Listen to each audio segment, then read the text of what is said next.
नमस्कार, स्वागत है आपका विंध्य भारत में। मैं आपके साथ साक्षी गुप्ता। आइए बढ़ते हैं खबरों की ओर। राहुल गांधी की भारत जोड़ो यात्रा में एक शख्स उनके साथ साई की तरह तिरंगा लहराता चल रहा है, वह भी नंगे पैर। ऐसा नहीं है कि ये शख्स सिर्फ भारत जोड़ो यात्रा के दौरान शामिल हुआ हो।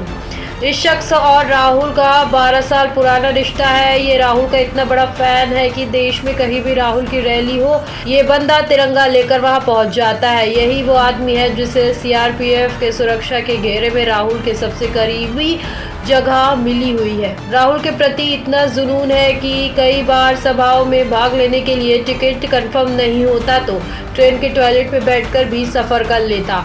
जानते हैं कौन है ये शख्स जिसकी इतनी बातें हो रही हैं? हरियाणा के मध्यवर्गीय किसान परिवार में जन्मे दिनेश ने 17.5 साल की उम्र में 12वीं पास कर ली थी। 4 भाई बहनों में दिनेश सबसे बड़े भाई बहन हैं। बचपन में दादी से देश का इतिहास सुना, शहीदों के साथ नेहरू गांधी परिवार के बारे में भी जाना।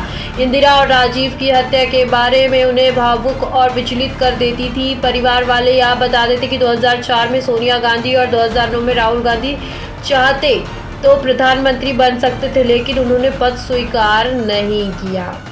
दिनेश बताते हैं कि परिवार पर बोझ नहीं बनना चाहता था, इसलिए महज 1000 रुपए लेकर घर से चल दिया। पता चला कि उत्तर प्रदेश में चुनाव है और राहुल गांधी अमेठी में प्रचार करने आ रहे हैं। मैंने भगवा पगड़ी, सफ़ेद कुर्ता, हरी धोती पहनी और कांग्रेस का झंडा लेकर ट्रेन से दिल्ली चला गया। वहां से पूछताछ कर अमेठी आ गया। यहीं से शुरुआत हो गई।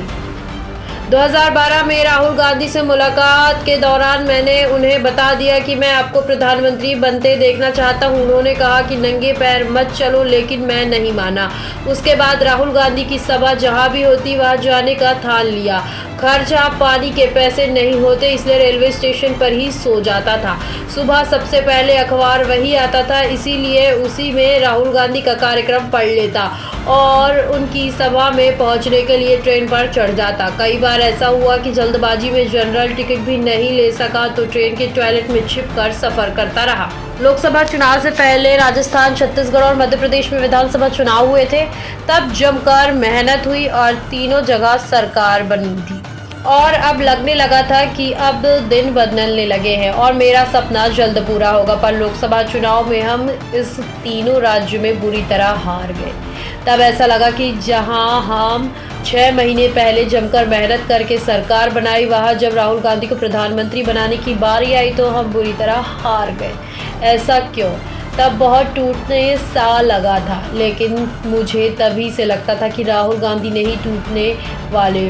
उन्हें तब तक मैं बहुत करीब से जान चुका था और आज भी आप देख लीजिए, वे सड़कों पर हैं। 30 साल के हो चुके दिनेश देश भर में साफा कुर्ता और धोती में 12 साल से घूम रहे हैं। 4 भाई बहनों में सबसे बड़े और परिवार उनकी शादी के लिए दबाव बना रहा है। उनका कहना है कि जैसे हर परिवार में होता है वही मेरे साथ हो रहा है। परिवार चाहता है कि बड़ा हूँ तो पहले मेरी शादी हो, पर मैंने कहा कि यदि शादी हो गई तो जिम्मेदारी बढ़ जाएगी। अभी शादी नहीं कर सकता, पर दबाव तो बहुत। फिलहाल के लिए इतना ही। खबरों का सिलसिला लगातार जारी है, बने रहिए हमारे साथ। नमस्कार।